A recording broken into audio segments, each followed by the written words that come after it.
In this video, I'm going to discuss how Islam is the moon cult and how the different factions have to do with the male and female deity. So first, I would like to draw to your attention that the ninth month of the calendar is Ramadan, and it has to do with the 12 months of the year, the 12 signs of the zodiac, the 12 disciples, etc. So,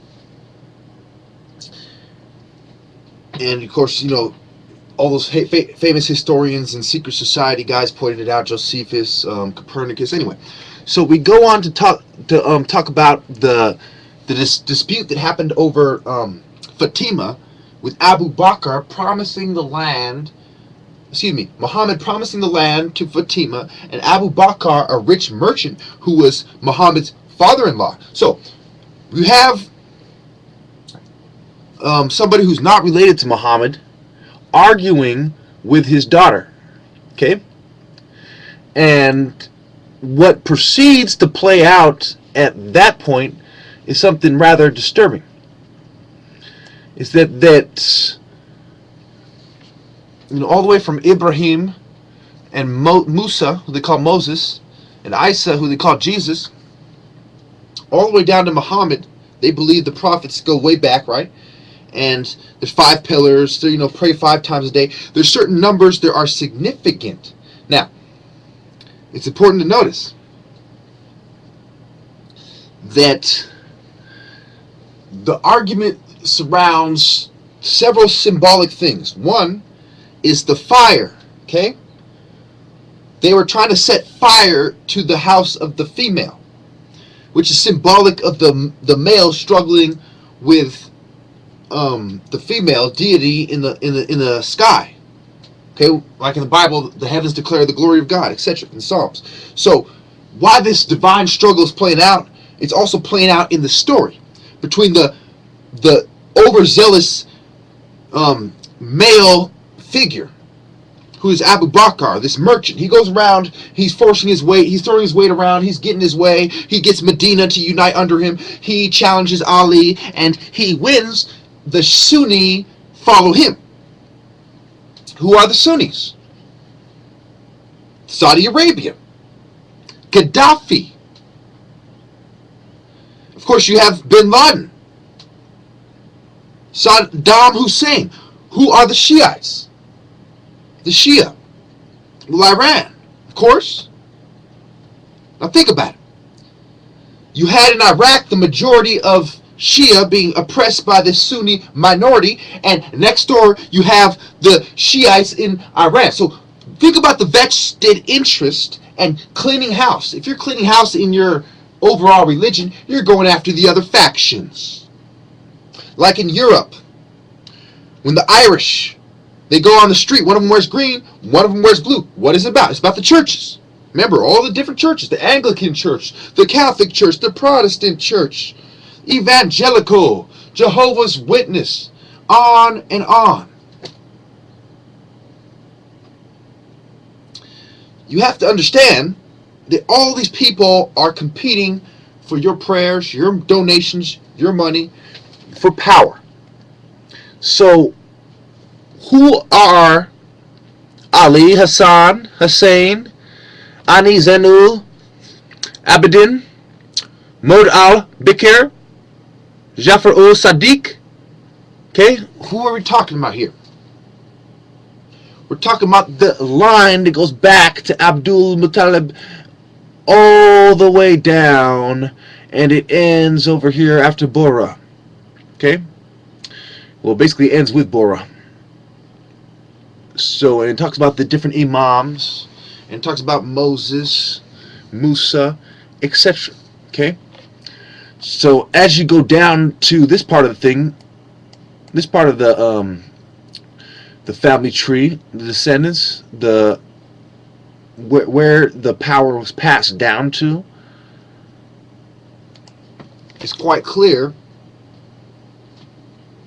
that Islamic law was being, they were arguing about it from the start, just like the disciples were arguing about the story of Jesus from the start, and that it's more complicated than you think. Obviously, there's different, American Muslims don't like the fanatical Muslims. There's different factions of it. But when you're talking about the Islamic expansion into Africa, and you want to say who's doing it? Are the Sunnis doing it? Are the Shiites doing it? The answer is both. In the places where you have a Sunni concentration, the royal family of Saudi Arabia, Gaddafi, and all them are helping them out. Okay, those places would include. And who do you think were fighting against Gaddafi? Obviously, it was a lot of the Shiite fucking militias. Okay, and what was Gaddafi? Who's his allies? The Tuaregs. And the Tuaregs, what are they doing? They're fighting over there in Mali. They're fighting in Niger. Okay. Understand how the map is split up, and who is on whose side, and why, and how it has to do with symbolism, including Abu Bakr's name being written in calligraphy is another Muslim symbol. The crescent moon, the moon god, Yah, okay, Yahweh, Allah, okay, from the ancient Arabic origins of Islam, and the deities they had in Medina already. You see, Muhammad didn't just come up with this idea himself. He first questioned what he had seen. He went back to the village. He started discussing with people what it meant and what was going on. It has to do with ancient Egypt. Where did the families go? You have the two different families. Someone went to Ethiopia, some went to Somalia, some went to Saudi Arabia. Okay? So you had a unilateral invasion, a unilateral effort. This is quite categorical. This is categorical Islam. Textbook. Now, understand that this is not just what I'm telling you is going on, but is it exactly what you would expect? Exactly. I wouldn't expect anything less. If I didn't even know what's going on, I would guess this is what's going on just by the description of the people who are running the show. America sided with Saudi Arabia, yet we were fighting against Saddam Hussein. Why? Because it has to do with the vested interest of the elite, the oil companies, the metallurgical industries, how mafia guys own most of it, big industries. Now, I talked about listen. I told you about the 5 top Russian billionaires in my last couple videos back, okay? I told you about the guy who's running for president against Putin. And why? Because he wants more direct access to what is going on and what matters. It goes down like this. The big guys sitting at the table, like Swarovski. Okay, they're sitting at this table, and they're sitting at the table with Rothschild and Rockefeller. They're sitting at the table with the fucking DuPonts. They are sitting at the table with the descendants of the Saud. They are sitting at the table. And their table determines the policy of the tables below them. Whether you are talking about the CFR, the Round Table think tanks, whether you are talking about the Knights of Malta or the Catholic Church, the table of the Illuminati passes on its agenda to the employees of the secret society lodges below them, and if they do not carry them out accordingly and guide them accordingly, they are replaced.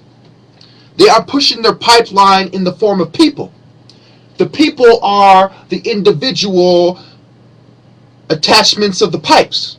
And when one of them is leaking and their agenda is not flowing smoothly, they replace them with a new pipe attachment.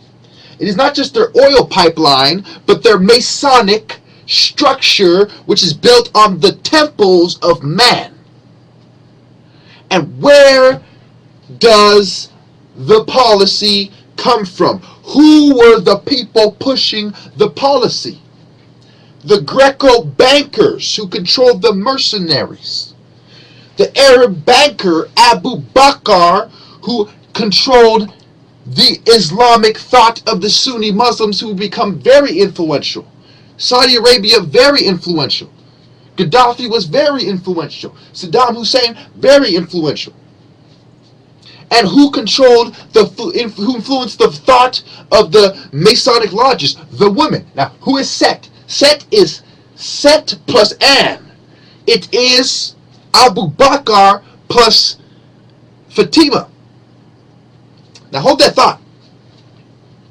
You have the Temple of An, the Grand Priestess of the Temple of An. How does the Grand Priestess of the Temple of An tie in to Greco-Roman cults? Like the cult of the cult of Diana, the cult of Demeter, the Hellenistic cults. How does it tie in to the sarcophagus and the rituals that come from Egypt?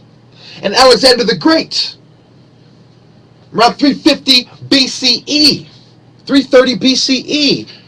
Now, where does Alexander the Great start? He was Aristotle's pupil. And who was Aristotle's master? Plato. And who was Plato's uncle? Solon. And who was Solon talking to? Socrates, Plato's teacher. And what came before that? The Iliad, the Odyssey, Homer, the Olympic Games. And what was going on during that time? The 25th dynasty had taken over. Which means that the Delta region in Egypt, which connects to Israel, Isis, Ra, and El, was being guided by the 25th dynasty for 300 years. And it wasn't until the 25th dynasty fell, it wasn't until the Babylonians invaded that the knowledge was lost and the temple was lost, and they had to rebuild the temple in 515 BCE. And then what happened? The Greeks occupied, the Romans occupied, the Greco-Roman period, and they give you the Apocrypha. Then the Old Testament is finalized in 70 BCE. So how did the Old Testament come to be? It was guided by the Nubian thought, which created the first sun temples of Egypt, which were taken into the Middle East by the Hyksos, who worshipped Set, who set up the moon temples. So when the Jews were kicked out, and they were kicked out when Moses worked for the sun temple, they bumped heads with their cousins from the moon temple. Now, who was Ishmael? Who was Ishmael? Ishmael was the son of Hagar. So Ishmael was during the time of Abraham, which was during the time of the Hyksos.